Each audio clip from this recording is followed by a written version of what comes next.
Looking up at the stars. It feels like peeking behind a curtain.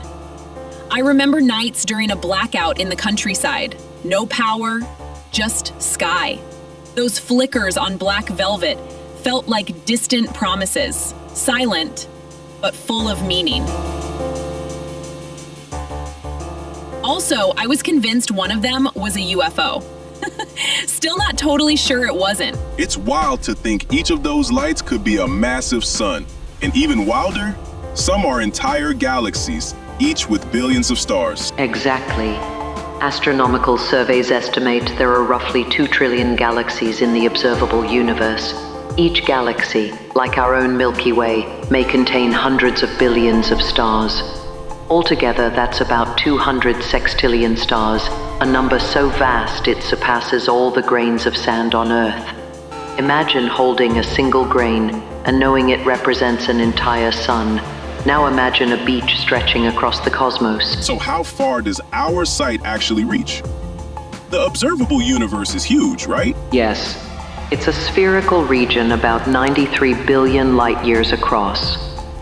That's because space has been expanding for 13.8 billion years since the Big Bang. Light has only had so long to travel, but the space in between has stretched, like ink spreading across an inflating balloon. Wait, if light from a distant galaxy takes billions of years to reach us, then every time we look up, we're seeing ancient history, not the present? Exactly.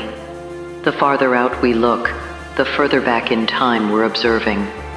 Some of the most distant light we detect comes from just 380,000 years after the Big Bang, the cosmic microwave background. It's like looking at the baby photo of the universe. Besides stars, the universe is packed with things we can't see, like vast clouds of gas, dust, and even invisible stuff like dark matter and dark energy. Right. Here's the cosmic chart. Only a tiny slice, less than 5%, is the stuff we actually understand. About 27% is something we call dark matter. It doesn't glow, but it pulls. And the biggest slice? 68%. That's dark energy, a force pushing the universe apart faster and faster. It's like knowing 95% of the ocean is uncharted, but out in space. And all that matter and energy, it's not evenly spread. It forms patterns, like a web. Yes. On cosmic scales, matter forms a filamentary structure called the cosmic web. Galaxies cluster along these filaments, with vast voids between them. Picture a sponge or a spider's web spun across billions of light years.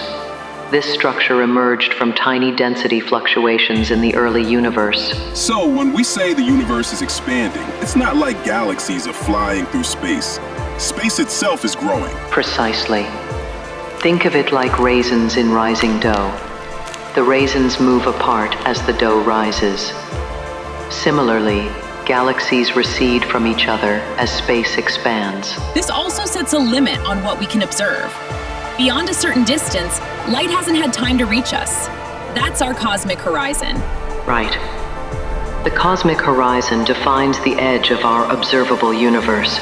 It isn't a physical boundary, it's just the current limit of what we can detect. And due to accelerated expansion, some regions are moving away so fast their light will never reach us. It's like standing in a foggy field. Beyond a certain point, no matter how hard you squint, you just can't see.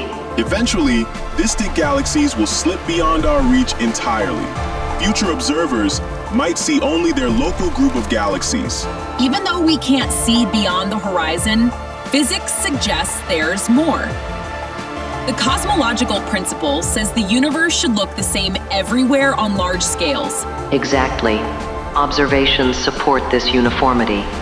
So it's reasonable to assume the universe continues well beyond what we can currently observe. And if the universe is flat, as measurements suggest, it could be infinite. Or it might wrap around itself in a higher dimensional shape we don't yet understand. And then there's the multiverse. The idea that our universe is just one bubble in a much larger cosmic foam. Each universe might have different laws of physics, That idea emerges from models like eternal inflation and string theory. Eternal inflation suggests that after the Big Bang, inflation didn't stop everywhere at once. Instead, while inflation ended in our region and formed our universe, it continued elsewhere, endlessly spawning new universes. It's strange to think our entire cosmic story might be just one of countless others. And yet, it all began with light.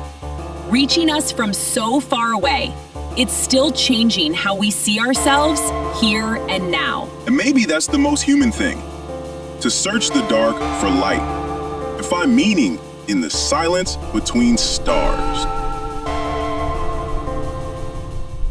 So, what do you think? Drop your theories in the comments and subscribe for more reality-bending science.